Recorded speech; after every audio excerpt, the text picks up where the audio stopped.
leo anayemchukia Muislamu ni nani? Muislamu. Leo anayemfanyia fitna Muislamu ni nani?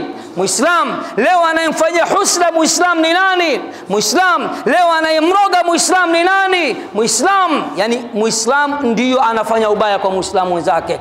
Hii ni ishara tosha ya kuwa hawana imani. Laiti wangelikuwa na imani wangelipendana. Tukiwa bado katika wilaya hii ya Masasi na tukiwa katika msikiti huu Mkunguni A, msikiti wenye historia, kama tulivyotangulia kuambiwa, ni msikiti wa kwanza kujengwa katika wilaya hii ya Masasi. Ni bahati kubwa sana kwangu muhadhara wangu huu wa usiku huu wa leo kuhitimisha ziara yangu ya Masasi ndani ya msikiti huu. Anwani inatuambia ni wajib kwa kila Muislamu kujua mambo haya manne. Mambo manne ambayo ni wajib kila Muislamu kuyajua. Nini maana yake? Maana yake kila Muislamu analazimika kujua mambo manne katika dini yake. Wanawachuoni mambo kama haya wanayaita al-ma'lumu min ad-din bid-darura, mambo ambayo ni lazima kila Muislamu ayajue katika dini. Ni yapi mambo manne ambayo ni wajib juu ya kila Muislamu ayajue na ajifunze? Jambo la kwanza, al-ilmu. Kila Muislamu lazima atafute elimu. Elimu gani? Wa huwa ma'rifatul 'abdi rabbahu wa nabiyahu Muhammadin sallallahu alayhi wa sallama wa dinahu al-islam bil adillah. Ni wajib juu ya kila Muislamu kutafuta elimu ya kumjua Mola wake na kumjua mtume wake na kuijua dini yake kwa dalili. Walidhalika wanawachuoni ilmu wameigawa katika maeneo makuu mawili. Wakasema al-ilmu ilmani. Ilmu imegawanyika katika maeneo makuu mawili. Ilmun daruriyun wa ilmun nadhariyun. Elimu ya kwanza ni elimu au ilmu ya lazima juu ya kila Muislamu. Ilmu ya pili ni ilmu ambayo ni ya kurejea katika vitabu, ya kufanya bahthi, research na fatwa kwa ujumla. Kuna hii ilmu ambayo aliyokuwa nayo al-Imamu Abu Hanifa. Si lazima kila Muislamu awe na ilmu kama hiyo. Ilmu aliyonayo al-Imamu Malik, ilmu aliyonayo al-Imamu Shafi'i, ilmu aliyonayo al-Imamu Ahmad.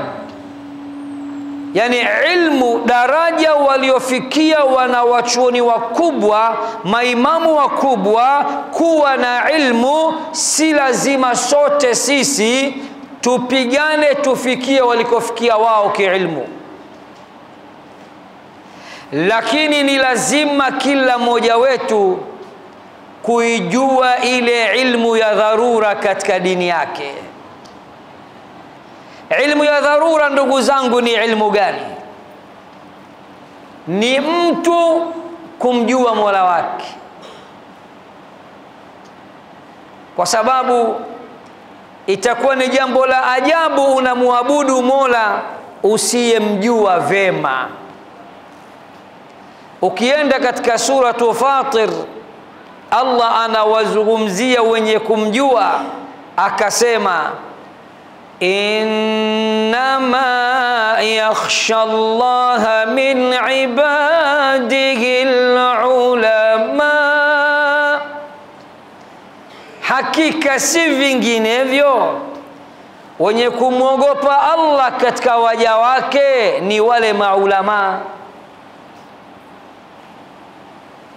Waarabu wanasema man jahila shay'an adahu, Kiswahili chepesi, asiyekijua kitu si rahisi kukithamini. Waislamu wengi hatumjui Allah ipasavyo. Kwa mfano tu mdogo, Allah kwa mujibu wa bwana mtume Muhammad sallallahu alayhi wasallam ana majina mangapi? 99. Bwana mtume anasema inna lillahi 99 isma, hakika ya Allah ana majina 99. Faman ahsaha dakhala aljanna, mwenye kuyahifadhi majina hayo ataingia peponi. Wangapi katika sisi kahifadhi majina yote ya Allah?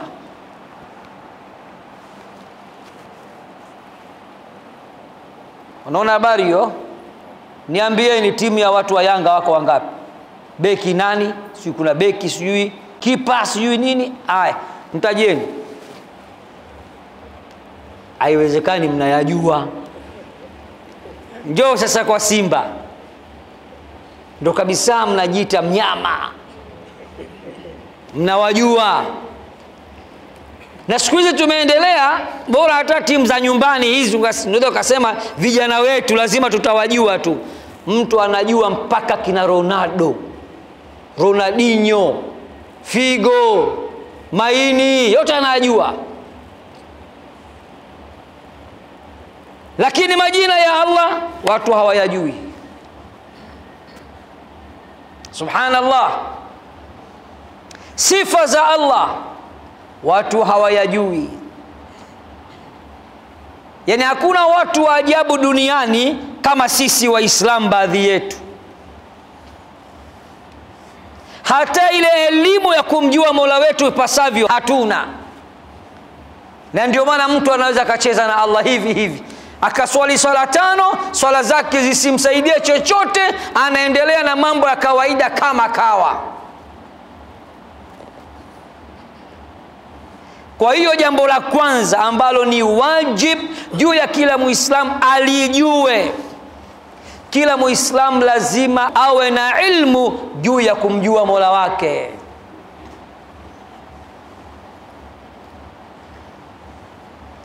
Ajue majina yake, ajue sifa zake.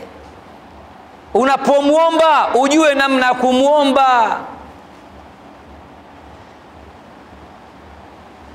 Ukipatwa na matatizo ujue unamuhitaje.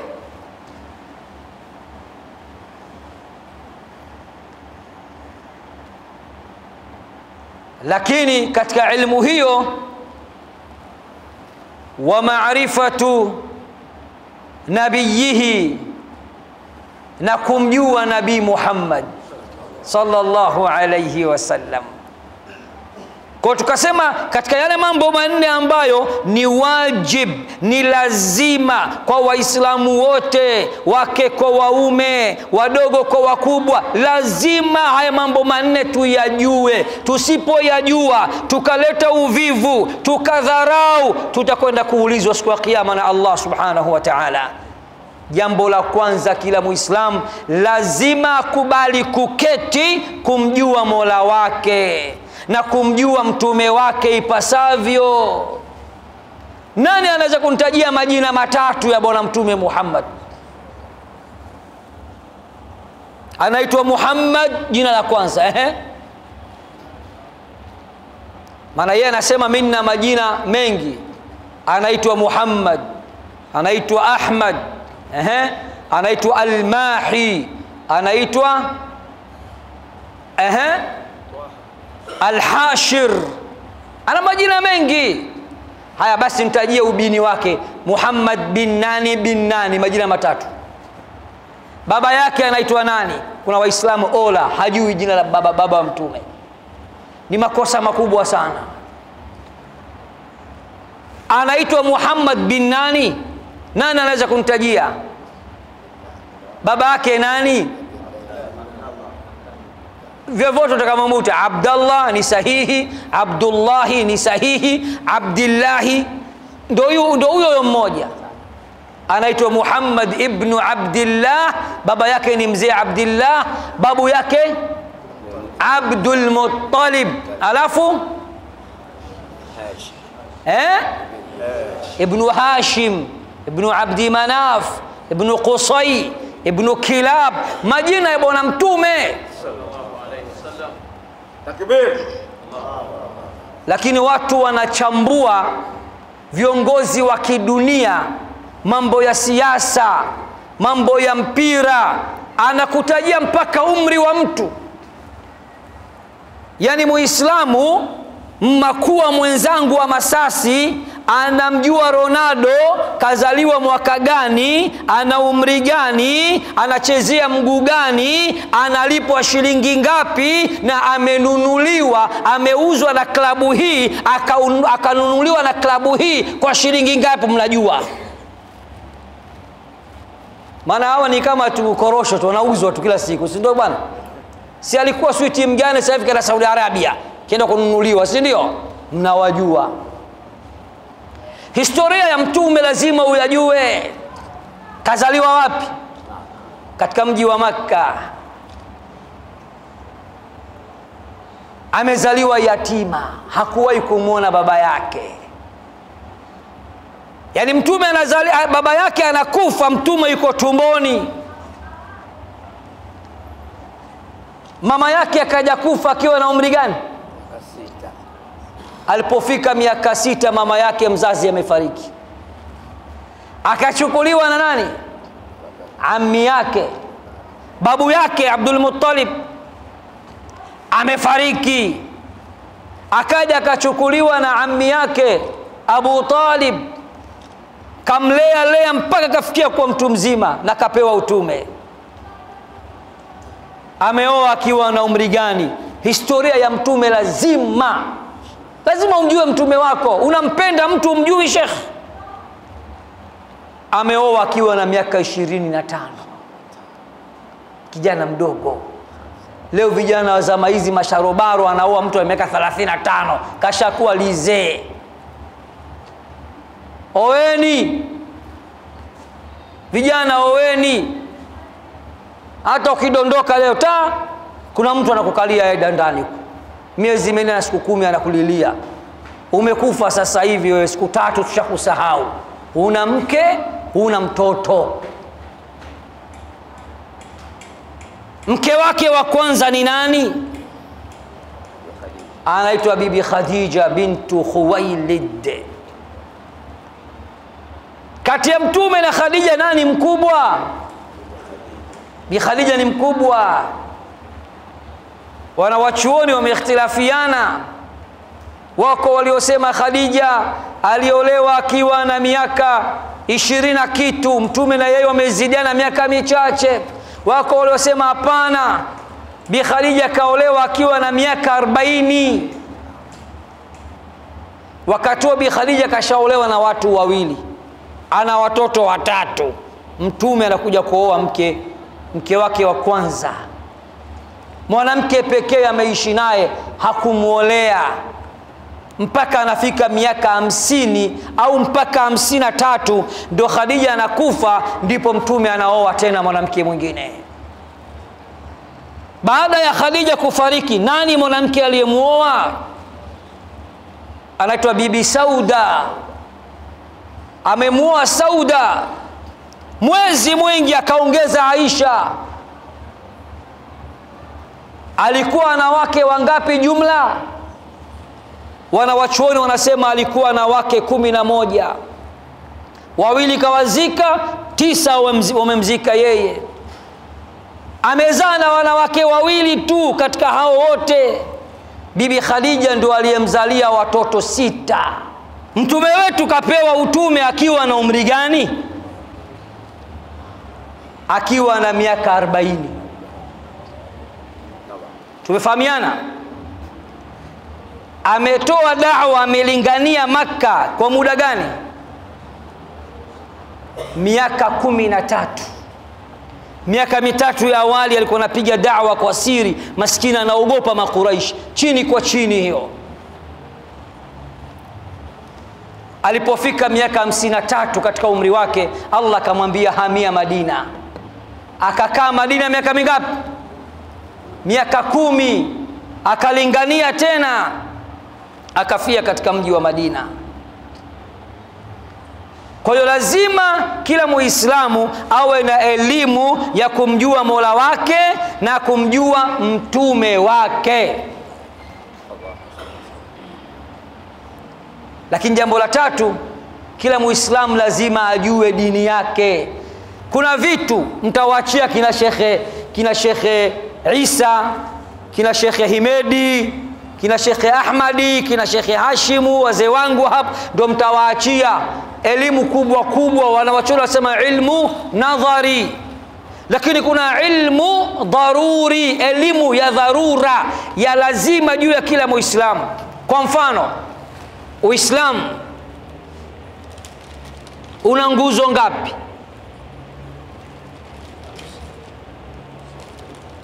Nguzo za Kiislamu ziko ngapi? 5. Kuna Mchaga aliwahi kuulizwa, I say Mangi, nguzo za Kiislamu ziko ngapi? Akasema inategemea na ukubwa wa msikiti. Inategemea na ukubwa wa msikiti. Sasa Waislamu kama hao wapo, hawajui nguzo za Kiislamu. Nguzo za Uislamu, nguzo ya kwanza, twende pamoja sasa. Shahada 2 ambazo ni la ilaha illa Allah ya kwanza, ya pili Muhammadun Rasulullah. Nguzo ya pili, kusimamisha swala ngapi? 5. Wengi tunaswali swala 4. Alfajiri tunakoroma. Uongo kweli? Twende nguzo ya 3, kutoa zaka. Wengi mabakhili, kutoa zaka hatutaki, tunazichungulia pesa zetu. Unajuaje kama wewe umefikia kiwango cha kutoa zaka? Wanawachuoni wanasema biashara yako ikifikisha mwaka, angalia ulichonacho, pesa taslimu na bidhaa za dukani, piga tathmini, zitakuwa sawa na gramu 85 za dhahabu. Unajuaje gramu za dhahabu ni kiasi gani? Nenda kama kawaulize sonara, akikwambia gramu moja sasa hivi ni 200,000, unapiga 200,000 mara 85. Kiwango kitakachopatikana, angalia ndani unacho, ndio umefikia hatua ya kutoa zaka. Na Allah anakupa kingi, anachukua kwako kidogo. Zaka yako anachukua 2.5%. Yani ukiwa na milioni 10, Allah anachukua 2.5. Milioni 10, Allah anachukua ngapi? 2.5% ya milioni 10 ni ngapi? Nyinyi mnaojua hisabu. 2.5. Una milioni 100, zaka yake milioni 2.5. Milioni 100 nzima, chomoa 2.5, kawape watu 8 wanaostahili kupewa zaka. Nguzo ngapi hiyo? ya 3. Nguzo ya 4 kufunga Ramadhani. Nguzo ya 5 kuhiji katika nyumba tukufu ya Allah. Lakini pia kuna nguzo za imani. Nguzo za imani ziko ngapi? 6. Ya kwanza, umwamini Allah ukweli wa kumwamini. Nguzo ya pili, uamini malaika wake. Na malaika lazima uwajue.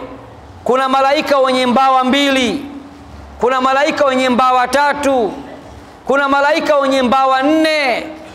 Allah kathibitisha hayo katika suratu Fatir. Amesema alhamdulillahi fatiris samawati wal ard ja'ilil malaikati rusula uli ajnihatin.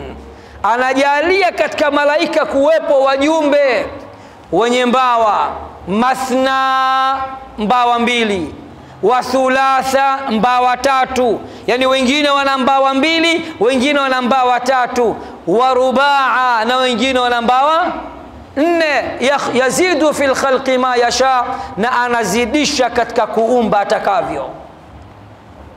Katika malaika hao kuna ambao tumetajua majina yao.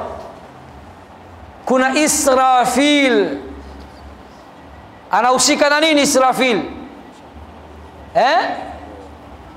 Israfil anahusika na nini?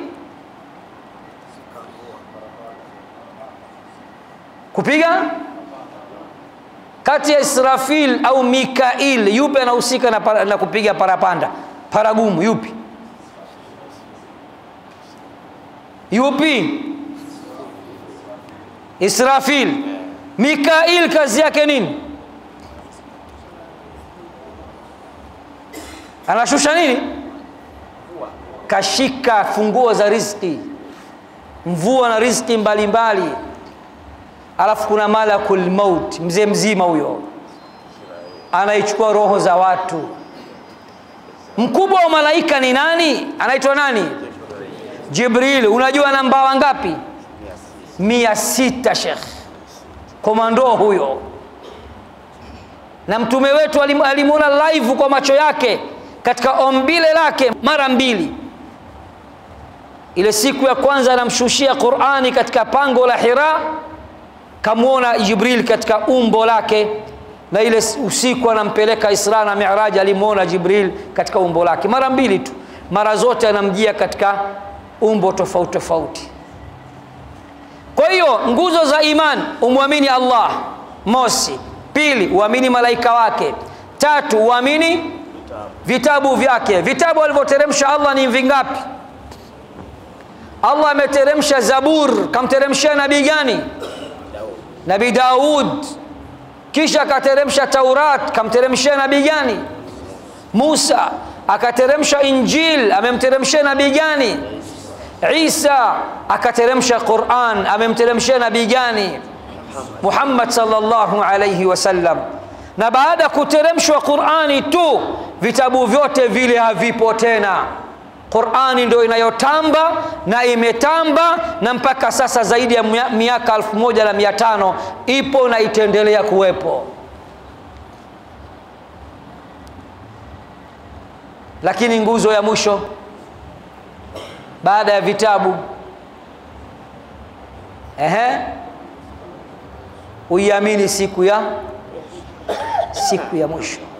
Ujue kwamba kuna siku ya malipo. Yauma yaqumu an-nasu li rabbil alamin, ni siku ambayo watu wote watasimama kwa ajili ya mlezi wa walimwengu Allah.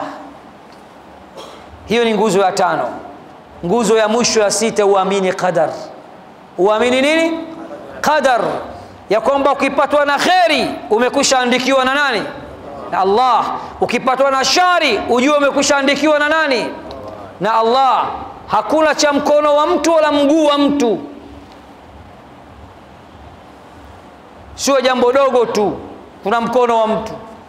Ulimwengu upo katika mikono ya Allah, na Allah ndo anaendesha kila kitu. Na Allah ametuleta duniani kutupima na kutupa mitihani mbalimbali.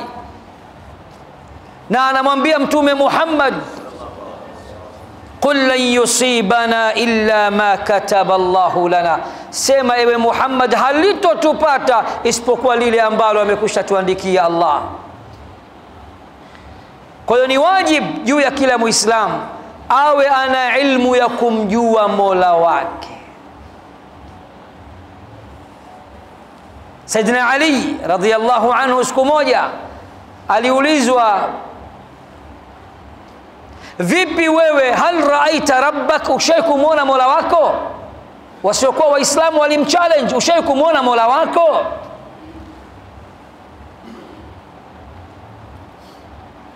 Akasema hapana.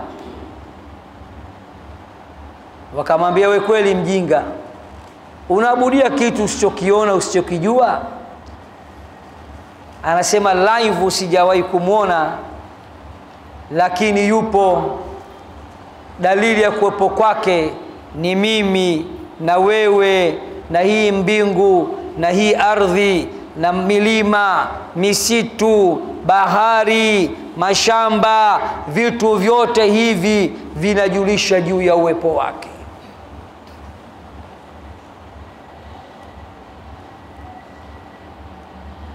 Katika mambo manne ambayo ni lazima kila Muislamu ayajue, jambo la kwanza, kila Muislamu lazima kubali kukunja goti, asome dini yake, amjue Mola wake, amjue mtume wake, na aijue dini yake kwa dalili. Hapa ulipo utaulizwa, dini ya haki mbele ya Allah ni ipi? Utasema Uislamu. Utaulizwa nipe aya, unasema ngoja nikamuulize shehe wangu. Sio sawa. Kuna vitu lazima uvijue. Utaulizwa hapo ulipo, Uislamu ni nini? Nani anajua maana ya Uislamu? Njoo useme. Wewe nakuona kama unaongea au? Nini maana ya Uislamu?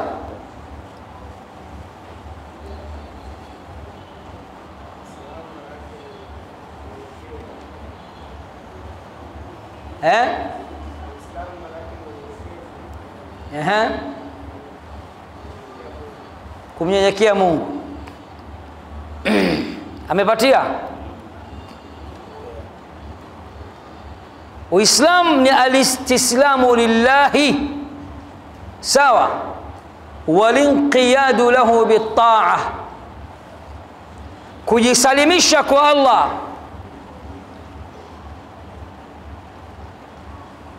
na kukubali kufuata mafundisho yake na taa zake kwa ujumla. Miongoni mwa sifa za Uislamu ni unyenyekevu, kama alivyosema yule bwana. Uislamu umeanza lini? Hapa sasa tunaanza challenge ya nguvu. Uislamu umeanza lini? Muislamu mzima hajui Uislamu umeanza lini. Uislamu ulianza lini? Nipe shilingi 20,000 anaipata, nampa 20,000, nipe. Uislamu umeanza lini? Uislamu ulianza lini? Mashekh sitaki wachangie. Mashekhe maustadhi siwataki. Lete bana. Wekundu wa Msimbazi wamejisemea vijana bana. Uislamu umeanza lini? Moja, Uislamu umeanza lini? Mbili, Uislamu umeanza lini? Shehe, nataka kushangaa, amzitaki leo hizi. Haya, njoo useme hapa. Njoo hapa wakuone. Leo tumesema ni siku ya kuagana, tunafanya darasa kabisa leo. Shika na hii. Na hii hapa zote. So shehe huyu. Hayo tuambieni so shehe, maana siku hizi bana mashehe sasa hivi wadogo wadogo tu. Uislamu umeanza baada ya kuumbwa Nabii Adam alayhi salam. Takbir. Uislamu umeanza tangia Allah anaumba mbingu na ardhi. Kuna watu wanaamini Uislamu umeanza wakati wa Muhammad. Huyu bwana ninampa kwa sababu amekaribia lile jawabu. Allah anasema inna iddata ash-shuhuri 'inda Allah 12 shahra fi kitabillahi yawma khalaqa as-samawati wal ard minha 4 hurum. Hakika idadi ya miezi mbele ya Allah ili kupata mwaka ni miezi 12. Hayo yamo katika kitabu cha Allah tangia Allah anaumba mbingu 7 na ardhi 7. Tangia ulimwengu unaumbwa Allah anaanzisha dunia, na ndio Uislamu ulianza.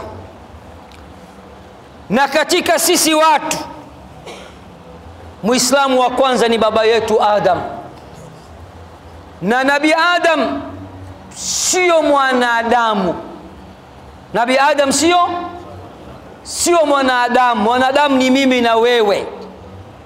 Sisi ndo wana, yeye ndo Adamu. Yeye ni mtu na yeye ni Adam. Kwa hiyo bwana, ukajitahidi bwana shehe, hizi hapa bwana. Simama basi, una hivi rafiki yangu. Au wewe Yanga hizi una allergy nazo? Maana siku hizi mlikofikia eti kama wewe Yanga basi ndo vitu vyekundu vitaki, lakini hela wakatagi hata kama ikiwa ni nyekundu. Haya bwana, asante. Takbir. Jamani, Nabii Adam alikuwa ni Muislamu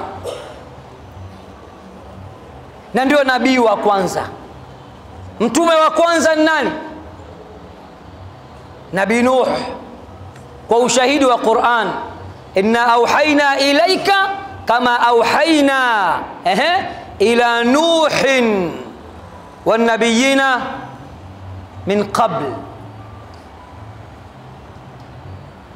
Kwa Muislamu leo ujue, wasikudanganye ukasema Uislamu umeanza wakati wa mtume. Mtume mwenyewe anasema mimi nimekuja kukamilisha Uislamu. Mfano wangu na mfano wa mitume wenzangu sawa na nyumba nzuri, imekamilika katika engo zote, illa mawdi'a labina, isipokuwa sehemu ya tofali. Kila anayepita katika nyumba sema mashaallah, nyumba nzuri sana hii, laiti tofali hili lingemaliziwa hii nyumba ingekuwa imekamilika. Anasema na mimi ndio nimekuja kukamilisha tofali lililobaki.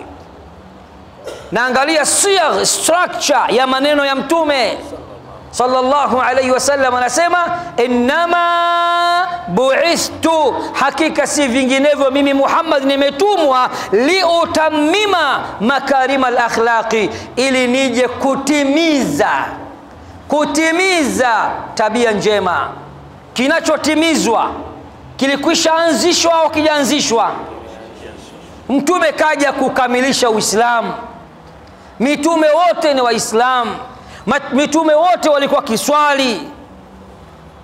Ni aibu leo Muislamu akiulizwa dini yenu, kuna watu wanasema Ukristo umeanza kabla ya Uislamu kwa sababu Isa, Yesu alitumwa kabla ya Muhammad. Leo nakubali.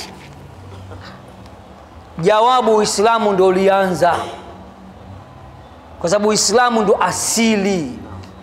Uislamu ndio chimbuko. Uislamu ndio foundation. Tangia Allah anaumba mbingu na ardhi, Uislamu tayari kashauleta, na akamuumba baba yetu Nabii Adam, na Nabii Adam alikuwa ni Muislamu na watoto wake Waislamu, na alikuwa anawaongoza kwa mujibu wa Uislamu. Mitume wote wamekuja kutimiza Uislamu. Kwa Uislamu na umri mrefu sana, tofauti na mnavyodhania baadhi yenu. Kwa jambo la kwanza, Waislamu, ambalo ni wajibu juu ya kila Muislamu, awe na elimu ya kumjua Mola wake na kumjua mtume wake na kujua dini yake ya Uislamu kwa dalili. Jambo la pili, al-amal bihadha al-ilm, kufanyia kazi elimu hiyo. Kufanyia kazi elimu hiyo. Chochote kidogo ulichokijua unapaswa ukifanyie kazi. Ndio maana Qur'ani tukufu inatuambia kila napotaja walioamini, Qur'ani nataja na wakatenda. mfano innal ladhina amanu, hakika wale walioamini, malizia, waamilu salihat, na wakatenda matendo yaliyo mema, kanat lahum jannatul firdausi nuzula, pepo ya firdaus ndiyo mafikio yao. Utaona kila aya itakayokuja ikataja kwa walioamini, sharti linakwambia na wakatenda matendo yaliyo mema. Ni lazima tufanyie kazi ilmu tulionayo, na wanawachuoni wanasema, Sheikh Uthmani, ili mtu uwe mlinganiaji, mwana da'wa, sio lazima uwe na elimu kubwa kama Imamu Abu Hanifa au Imamu Malik au Imamu Shafi'i au Imamu Ahmad ibn Hanbal. Wanasema da'i, ili uwe da'i si lazima ujue kila kitu, lakini ni lazima ujue kile unachokilingania.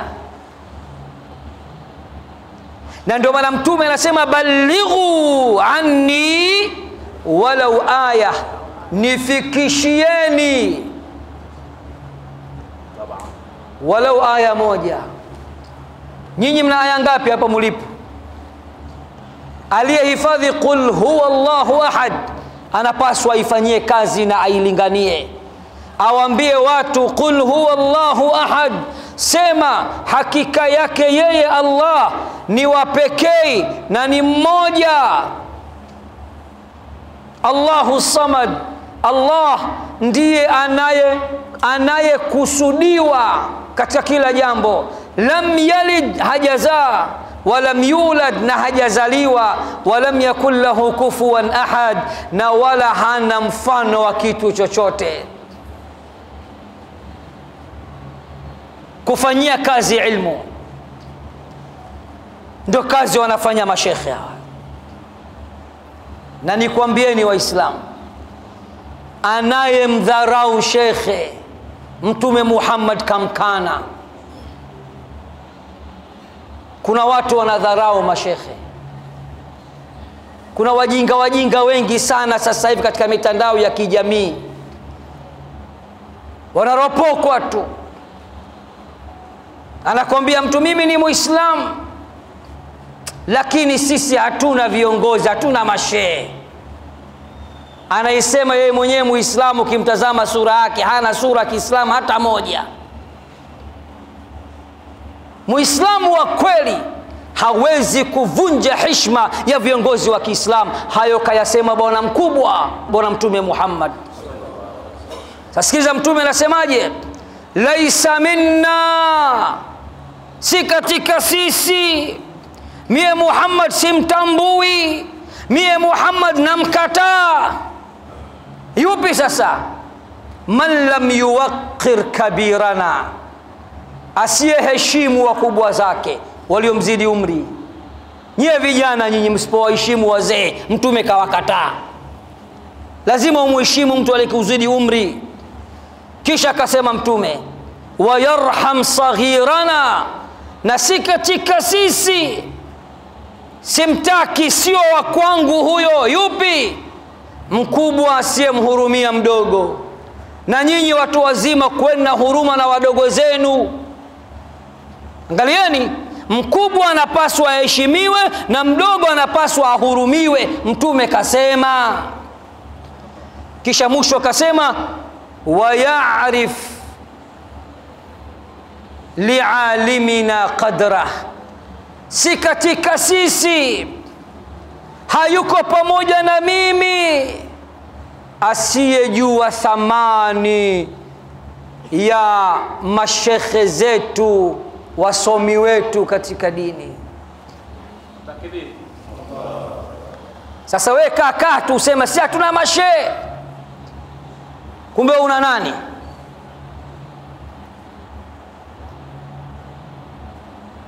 Mashekhe wapo babu, na Allah anawatambua babu, na Mtume anawatambua babu, na ni watu wakubwa. Twende katika suratul Mujadala, msikize Allah anawazungumza mashekhe. Yarfa'illahu alladhina amanu minkum walladhina utul ilma darajat, atawanyanyua Allah wale walioamini miongoni mwenu. Kila mwenye imani kubwa katika Waislamu Allah atamnyanyua. Allah anasema ndani ya Qur'an, na wale waliopewa elimu ya dini Allah kawapa daraja kuliko nyie. Bila ya mashekhe wasomi wa Kiislamu nyie swala zenu haziwezi kusihi, lazima wakuswalisheni wao. Mtume anasema ya ummun nasa aqra'uhum likitabillah, muswalishwe na wale waliokushindeni kusoma Qur'ani kuliko wote. Paka mtu anasimama hapa anavaa maiki, maana yake anajua kuliko watu wote kwa maelekezo ya Mtume, alafu wewe unamtashe ubwabwa. Wewe mwenyewe vile vile ubwabwa, na unapenda ubwabwa vile vile. Swala yako ya Ijumaa haiwezi kusihi paka shekhe kwanza aje kuongoze. Naangalia thamani ya shekhe, sunna ya Mtume. Nyie nyote mnawai Ijumaa, mkimbizane, mchukue ngamia, muwai kondoo, muwai nafasi zile. Yeye anakuwa wa mwisho kuingia, na akiingia moja kwa moja anapanda juu ya mimbar. Na Mtume anasema siku ya Ijumaa Allah katandaza malaika katika milango yote ya misikiti yote duniani, wameshika mafaili, wanaandika mtu wa kwanza kuingia, wa pili nani, wa tatu nani, wa 50 huyu, wa 200 huyu. Zoezi la kuandika wanalifunika. Sheikh akiingia tu mlangoni, akipanda juu ya mimbar, malaika na wako heshima zote wanafunga mafaili yao, hawaandiki tena, hawatakuwa bize tena, wanasikiliza khutba ya shekhe, yastami'una dhikra. Wanasema mashe ubwabwa. Sahihi Mtume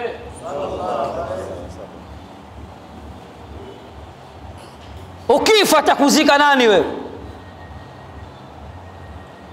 Ni wangapi leo wakidondoka wakifa familia zao zinaogopa kuwakosha, kila mmoja anatafuta pa kwenda, hawajui kuosha maiti. Shekhe anakuja anachezea uchafu wa mwanadamu. Wakati mwingine mwanadamu wakati anakoshwa anatoka na uchafu, maskini mwanadamu dhaifu. Shekhe anahangaika, anakuvisha sanda, anakumwagia manukato usinuke kwa tipalo unabebwa, anakubeba juu ya mgongo wake, anakupeleka pale kaburini, mwana ndani anaingia yeye, anatumbukia yeye, alafu unamtashe ubwabwa. Mtu yoyote anaidharau shekhe, kiongozi wa Kiislamu, mfuasi wa Mtume Muhammad, mrithi wa Mtume Muhammad, huyo hana Uislamu na Mtume amemkana. Mtume anasema al-ulamau warathatul anbiya, maulama mashekhe ndio warithi wa mitume. Hapo anakuja mjinga anakuambia mashehe hawajasoma. Kwani kusoma maana yake nini? Yani Mtume Muhammad anakuambia mashekhe wa Kiislamu ndio warithi wa mitume. Wewe unasema mashehe hawakusoma. Hawa hawakusoma nini? Maana siku hizi kuna propaganda, wenzetu upande wa pili wamesoma sana. Viongozi wenzetu wamesoma sana. Wamesoma nini? Si wamesoma elimu yao ya dini. Mtu anapokuwa pasta sana anasomea upasta. Kwani hamjui mashekhe nao wamesomea dini yao? Na ndio maana upande wa pili hawakubali kufanya debate na Waislamu, mijadala na Waislamu, wanatolewa knockout. Wataka tena elimu gani zaidi ya hiyo? Kizungu, Kiingereza? Kuna watu wanaamini bana, yes of course mzungu kanipa konzi, yes no mzungu kala fenes, basi ukiongea get of course yo you know anajua kasoma. Hiyo ni lugha tu babu. Takbir. Wazungu kibao wanaongea Kiingereza na hawajui chochote. Mimi nilikwenda Nairobi, msikiti mkuu wa Ijumaa, napita pale, omba wananiomba kwa Kiingereza, sir help me many hungry. Kiingereza kama kina maana, angeomba pale akaniambia tena ndamisa mheshimiwa nisaidie, nasikia njaa. Mimi nimeenda Marekani 2018 katika conference, wazungu wapo katika traffic light, zile taa za barabarani, wanaomba na kopo zao. Mzungu huyu unamjua wewe, akija Afrika sisi tunampapatikia, tunamwona mzungu kasoma. Na kwa taarifa yako, sio kila mzungu anajua Kiingereza. Kuna Waholanzi hawajui Kiingereza, kuna Waspania hawajui Kiingereza, kuna Waitalia hawajui Kiingereza. Kwa hiyo sisi wabongo tunaona Kiingereza ni issue. Geuza shilingi upande wa pili. Kujua Kiarabu ndio kujua dini? Sio kujua dini. Waarabu kibao Arabuni wanaongea Kiarabu, dini hawajui. Kwa hiyo kusoma ni kitu chengine. Tumeelewana mashekhe? Kwa hiyo jambo la pili ambalo kwa kweli tunapaswa kila mtu, ni wajibu juu ya kila Muislamu, akisha kuwa na elimu ya kumjua Allah na mtume wake na dini yake kwa ujumla, kila Muislamu anapaswa afanyie kazi elimu yake. Leo angalieni, kuna mwamko mzuri wa Kiislamu katika nchi hii. Huko nyuma ulizeni wazee wetu miaka 30 40 nyuma, wazee walikuwa na swali wao tu misikitini, vijana kulikuwa hamna. Leo hesabu leo vijana wengi kuliko wazee. Wanafikiri kazi haijafanyika? Mashekhe wanafanya da'wa, mashekhe wanalingania.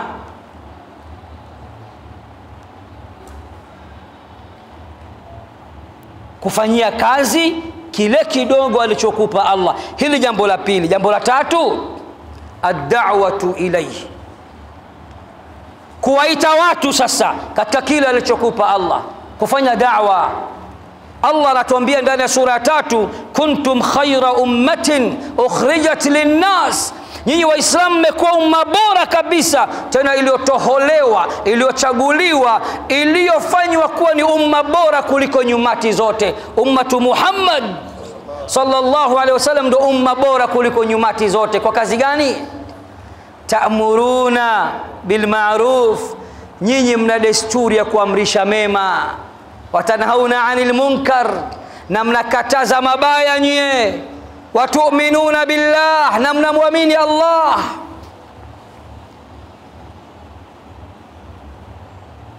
Kwa hiyo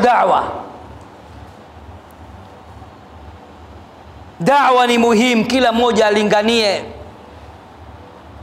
kwa kile kidogo alichonacho. Vijana, msikubali kuja msikitini peke yenu mkawaacha marafiki zenu jobless. Kijiweni mpige da'wa ambao ni Muislamu.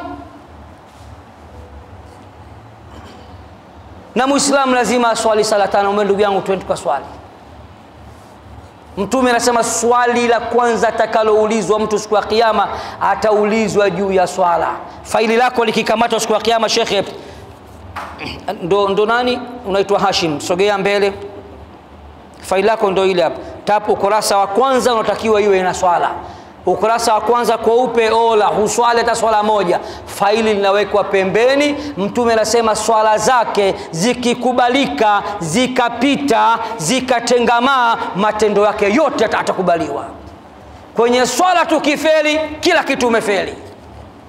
Walinganieni vijana wenzenu, tena walinganieni kwa hikma.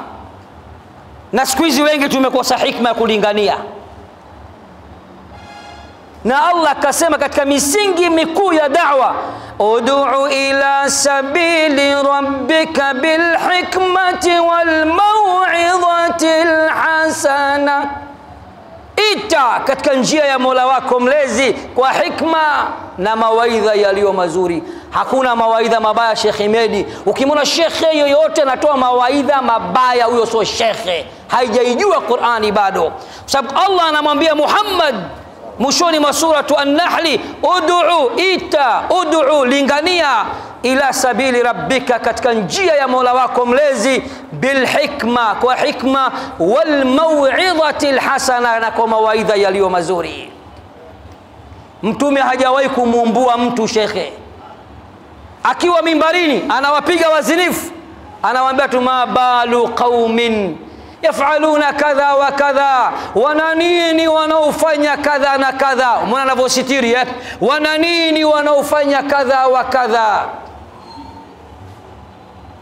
wana nini wasiotaka kuswali, wanajiamini na nini wasiotaka kuswali. Mtume huyo. Lakini siku hizi mawaidha yenyewe la ilaha illa Allah Muhammadur Rasulullah.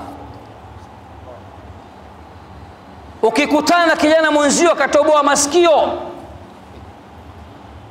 kadata na amejizima data, Muislamu, mimi mashekhe zangu na moja mitihani yangu, nakutana na mtu shekhe ni sharobaro, manywele kayaweka hovyo, kapiga cheni, kapiga hereni. Muislamu, shehe nafurahi kukuona, naomba nipige selfie na wewe, mimi naitwa fulani, jina la Kiislamu. Mimi simvunji moyo, njoo tupige tu, haina shida. Sasa wale walio data na wakajizima data, hakuna share hapo, kapiga picha na sharobaro. Sasa yule sharobaro kama hujamsikiliza atakusikiliza? Ili nimlinganie si lazima nimsogeze karibu. Baada hapo na mashallah bwana, unaitwa nani? Unaitwa Muhammad, jina lako kubwa, jina la mtume hilo. Ndugu yangu, jitahidi kidogo. Hivi mtume leo akifufuka tu ghafla, mtu wa kwanza anakuona wewe, atafurahi au atajisikia vibaya? Anaambia bwana, huyu mfuasi wako huyu kakukuta umetoboa masikio yote, bonga la cheni hapa, nywele zako zimechanganyika, kiduku sio kiduku, si kitu gani sio kitu gani, atajisikia vibaya. Mawaidha sasa, bwana wewe vipi wewe, mbona baba chendo ya kuposwa ni rafiki yangu, ushakuwa demu ni wewe sasa hivi? Atakubali kubadilika. Hikma muhimu sana. Shetani kashawateka hao, twende nao hivyo vijana wa Kiislamu. Mtume hajawahi kumdharau mtu, tusidharau watu. Kwa jambo la tatu hilo, kwamba elimu ulionayo baada ya kuifanyia kazi hakikisha unalingania. Jambo la mwisho, as-sabru ala al-adha fi, ni lazima ufanye subira juu ya adha na kero mbalimbali zitakazo kukuta. Ukikubali kuamrisha mema na kukataza mabaya, ukikubali kuwa mwalimu wa dini ya Kiislamu, ukikubali kuwa mlinganiaji na dai, ujue lazima yatakukuta yatakayokukuta. Lazima ufanye subira. Ndio Luqman akamwambia mtoto wake, ya bunayya aqimis salata wa'mur bil ma'rufi wanha 'anil munkar wasbir 'ala ma asabak inna dhalika min azmil umur. Ewe mwanangu, simamisha swala na amrisha mema na kataza mabaya, nafanya subira juu ya yale yatakayokukuta. Maana ukishakuwa shekhe, ushakuwa wewe ndo pipa la taka, kila jambo utatupiwa, utazuliwa uongo mpaka utachoka mwenyewe vitu unavyozuliwa uongo. Mimi nikikwambia hapa mangapi yamenipitia, kama utakuwa una roho ndogo wewe unaweza kuacha kazi ya dawa. Nishaambiwa mengi sana, natia pamba masikioni, nasonga mbele. Kwa sababu mtume wetu kaambiwa zaidi ya hayo. Mtume wetu kaambiwa mchawi, kaambiwa muongo, kaambiwa mpenda wanawake, kaambiwa kuhani, mengi kaambiwa. Wewe nani usiambiwe wewe? Na ukifanya da'wa, unafanya kazi ya Allah, upati misukosuko Sheikh Hashim, bado da'wa yako haijafika mbinguni. Waarabu wanasema la turma illa shajaratul muthmira, haupigwi mawe ila mti ambao una matunda. Tumefahamiana? Nataka nihitimishe na kauli ya Allah subhanahu wa ta'ala, bismillahir rahmanir rahim, wal 'asr innal khusr illa alladhina amanu wa amilus salihat watawasaw bil haqqi watawasaw bis sabr. Allah anasema wal asri, ninaapa kwa zama, ninaapa kwa wakati, hakika ya wanadamu wote wamo ndani ya hasara, wanadamu wote wamo ndani ya hasara. Kisha akaleta istithna, akawavua watu wawili tu, illa alladhina amanu, wale ambao hawamo ndani ya hasara ni wale walioamini. Wangapi wameamini hapa? Mkono juu. Wachache kumbe.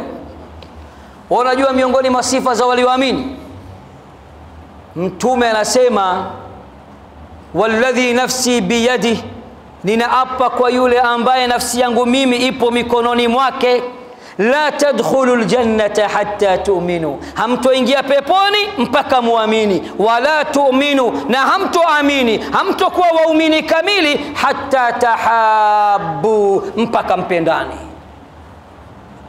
Usisema tunaamini nimeamini, ukishusha mkono wako chini una roho ya korosho, una roho ya kisokoro kwinyo, unachukia wenzio, hupendi waislamu wenzako.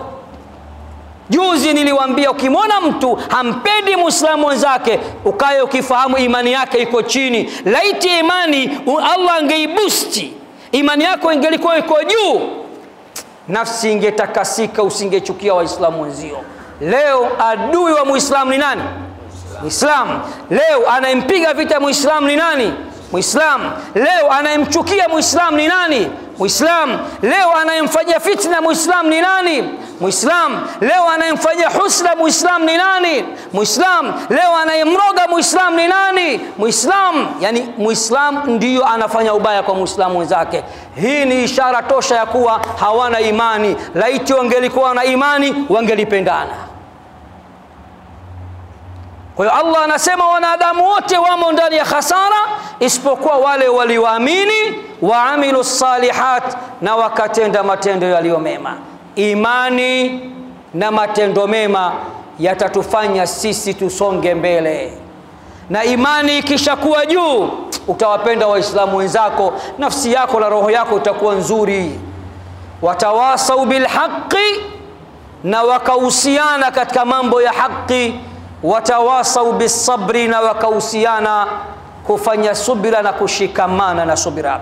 Al-Imam Shafi'i anasema law ma anzala Allahu ala khalqihi illa hadhihi surata lakafatuhum, lau Allah asingeliteremsha juu ya waja wake isipokuwa suratul asri peke yake, basi ingeliwatosha. Kwa mada yangu ya leo, kwa kuhitimisha, tunazungumzia mambo manne ambayo ni wajibu kila muislamu kuyajua. Mosi, kila muislamu ni wajibu wake asome, awe ana ilmu ya kumjua Mola wake, mtume wake na dini yake kwa ujumla, mambo ya misingi yale. Jambo la pili, baada ya kupata ilmu hiyo, ni uifanyie kazi hiyo ilmu. Jambo la tatu, utumie ilmu hiyo kufundisha, kulingania. Jambo la nne, ujipambe na subira na kuvumilia, kwa sababu ukishaamua kufanya kazi ya mitume, mengi yatakukuta.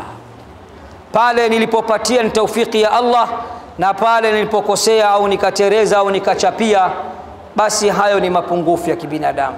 Nina ombi moja, mtanikubalia? Tusimame wote basi, kama mtanikubalia tusimame wote. Baada ya kusimama, kila mmoja angalia bega lake la kulia. Yule aliyekuwa kuliani kwako mkombatie, mwambie nakupenda kwa ajili ya Allah.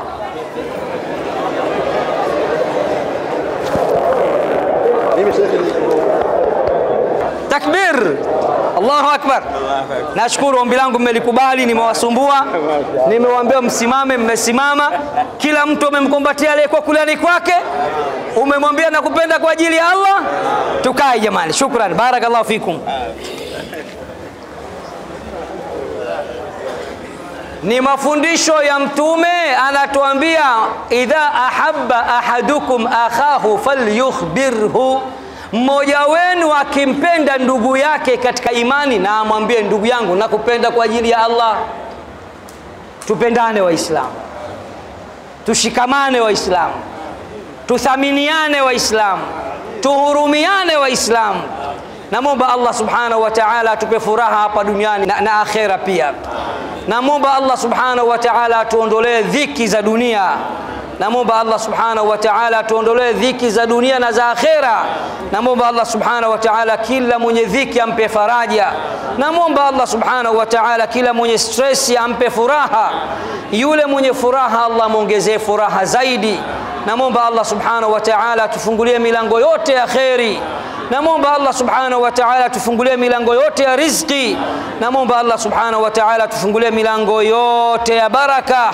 Namuomba Allah subhanahu wa ta'ala tufungulie milango yote ya siha na afya njema. Kila aliyooa Allah ajalie ndoa yake iwe imara, ajalie sikilizane na mwenzake, wapendane hadi kuzikana. Allah kuonyesheni watoto wenu, wajukuu zenu. Ambaye hajaoa Allah ampe mke. Ya Rabbi, kila bachela ambaye yuko katika msikiti huu leo, na kuomba kwa rahma zako na baraka zako usimuondoe duniani mpaka umpe mke. Na wale kina mama mabachelati ambao hawajaolewa, ya Rabbi usiwaondoe duniani mpaka wape waume wenye kheri na baraka. Ya Rabbi, kila aliyefiwa na mzazi warahamu wazazi wetu wawili. Kila ambaye wazazi wake wako hai wahifadhi wazazi wetu, walinde wazazi wetu, wapambe kwa siha na afya njema. Ya Rabbi, kama ulivyotukusanya katika nyumba yako, tukusanya akhera fil firdausi al-a'la ma'a an-nabiyina was-siddiqina wash-shuhada'i was-salihina wa hasuna ulaika rafiqa birahmatika ya arhamar rahimin. Subhana rabbika rabbil izzati amma yasifun wa salamun ala al-mursalin walhamdulillahi rabbil alamin. Kishki TV, nuru ya dini yako.